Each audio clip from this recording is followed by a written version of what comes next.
it appears to me you have repeatedly excused our adversaries' worst actions, and instead often blamed them on the United States and those very allies.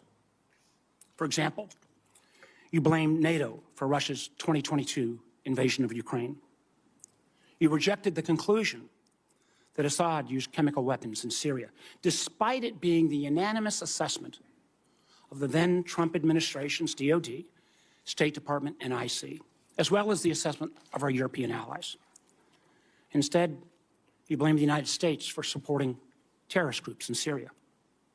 Now, I don't know if your intent in making those statements was to defend those dictators, or if you were simply unaware of the intelligence and how your statements would be perceived. In either case, it raises, at least for this senator, serious questions about your judgment. It also leads me to question whether you can develop the trust necessary to give our allies confidence that they can share their most sensitive intelligence with us. Make no mistake about it. If they stop sharing that intelligence, the United States will be less safe. We've seen this as recently as this past year, where because of those strong intelligence sharing between the United States and Austria, countless lives were saved by disrupting a terrorist attack that was going to take place at the Taylor Swift concert in Vienna. Second, you have been publicly outspoken in your praise and defense of Edward Snowden, someone who betrayed the trust of our nation and jeopardized the security of our country.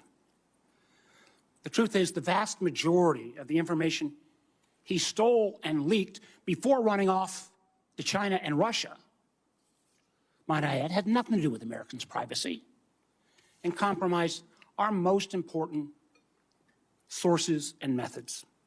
And in many ways, we're still paying a price for that. And I believe that Edward Snowden's action put our men and women in uniform in places like Iraq and Afghanistan at risk. You have celebrated Snowden as, quote, brave whistleblower, and actually put forward legislation asking for his pardon. Furthermore, when given the opportunity to clarify your position in pre-hearing questions, you declined. And instead you expressed, and again I quote, the DNI has no role in determining whether or not Edward Snowden is a lawful whistleblower. Well, that is troubling to me in so many ways. Not only do you think that someone who divulged secrets and then ran off to Russia should be celebrated as brave, but you don't seem to understand the DNI's role in determining whistleblower